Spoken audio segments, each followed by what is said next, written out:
विमान कैलाश पर्वत के ऊपर से लिए जाए, हुन्न हुन्न हुन्न, हाँ चले जा रहे, ताकि भोले बाबा का ध्यान जावे।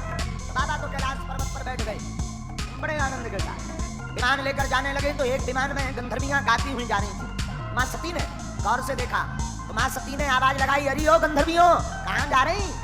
ओ हो, अरे सती तू अभी तक घर पे बैठी है, तुझे पता ना है तेरे पिताजी ने कितने बड़े यज्ञ का आयोजन किया? ओ हाँ पता है, तुम चलो चलो चलो, मैं अभी आई। झूठ बोल दिया। माँ सती भोले बाबा के पास आई और आते ही माता सती भोले बाबा के चरणों को दबाने लगी। भोले बाबा समझ गए आज कुछ गड़बड़ है। भोले बाबा बोले, देवी आज क्या बात है, बड़ी सेवा निकल रही है। महाराज हम स्त्रियों का तो धर्म है पति के चरणों की सेवा करना। तो भोले बाबा ने पूछा, देवी जी क्या कारण है? सती माँ ने कहा, जरा शब्दों पे गौर करना, हे भोलेनाथ स्वामी, आपकी ससुराल में आपके ससुर जी ने एक सुंदर यज्ञ का आयोजन किया, वरना माताओं की आदत होती है हमारा मायका ऐसा, हमारा मायका वैसा। देवी कोई चिट्ठी पत्र आया? आज आया तो नहीं है, पर डांक गड़बड़ा गई होगी, वहां से डांक तो चली होगी, गड़बड़ा गई होगी। नहीं नहीं नहीं नहीं, आज तक जो छिपा कर रखी थी वो बताई, वो है सम्मान समारोह वाली। और भोले बाबा ने कहा, जिस घर में जाते ही आपको देखकर प्रसन्नता ना हो, ऐसे घर नहीं जाना चाहिए चाहे सोना बरस रहा हो। लेकिन सती नहीं मानी। जब सती अपने पिता भवन को गई, राजा दक्ष ने कहा था, सुनो शिव संबंधी कोई भी आवे बात मत करना, अगर किसी ने बात की देवताओं ने या परिवारजनों ने, मैं सिर काट दूंगा। देवता डर गए।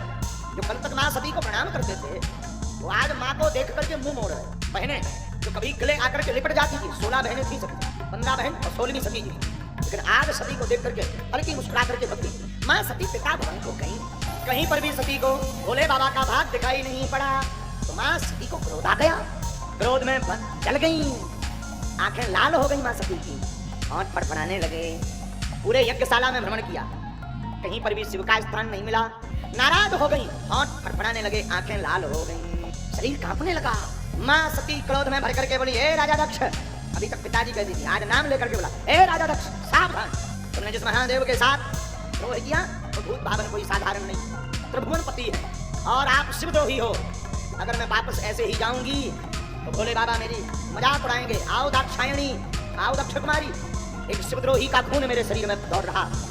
राजा दक्ष याद रखना, तुमने भोले बाबा का अपमान किया है, ठीक नहीं होता, ठीक नहीं होता। अब मैं अपने प्राण त्यागती हूँ ताकि कोई ये ना कह ले शिवद्रोही का खून मेरे शरीर में। और माँ सती फड़फड़ाने लगी, आंख लाल हो गई, शरीर कांपने लगा। देवता जितनों ने भी मुझे देख करके हंसी की है, तुम सबके सब प्रणाम पाओगे। माँ सती के रौद्र रूप को देख करके देवता कांपने लगे और माँ सती ने बार बार दक्ष की तरफ देखकर मन ही मन भूत भावन महादेव को स्मरण किया और कहा, बाबा जितनी बार भी मैं जन्म लूं आपकी ही धर्मपत्नी के रूप में जन्म लूं, ऐसा मन में विचार कर क्रोधा अग्नि को प्रज्वलित करके शरीर को त्याग